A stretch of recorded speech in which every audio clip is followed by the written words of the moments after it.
आता बातमी आहे नांदेडच्या किनवटमधून। इस्लापूर परिसरातील रोडा नाईक तांडा भागात बिबट्या फिरत असल्याची माहिती रविवारी 14 डिसेंबर रोजी शेतकऱ्यांकडून मिळाल्याने परिसरात काही काळ भीतीचे वातावरण निर्माण झाले होते। मात्र या घटनेची तात्काळ व गांभीर्याने दखल घेत इस्लापूर वन विभागाने केलेल्या तपासणीत संबंधित प्राणी बिबट्या नसून तडस म्हणजे हायना असल्याचे स्पष्ट झाले आहे। स्थानिक शेतकऱ्यांनी दिलेल्या माहितीच्या आधारे इस्लापूर वन विभागाचे कर्मचारी तत्काळ घटनास्थळी दाखल झाले।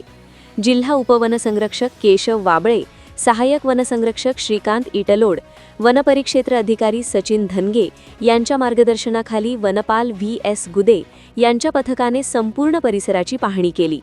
शेतामध्ये आढळलेल्या प्राण्याच्या पायांच्या पंजांचे ठसे तपासणीसाठी सर्च टीमकडे पाठवण्यात आले।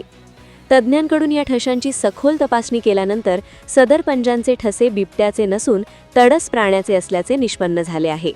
त्यामुळे नागरिकांनी घाबरून जाण्याचे कारण नसल्याचा खुलासा वन विभागाने केला आहे।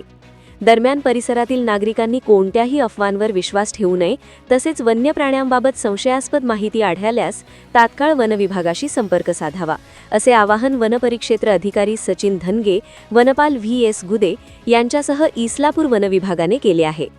Bureau report, GK. News, Kinwat, Nanded. तुम्ही पाहत आहात महाराष्ट्राच्या कुशीतलं जी.के. न्यूज मराठी, सात जनतेची, भूमी महाराष्ट्राची।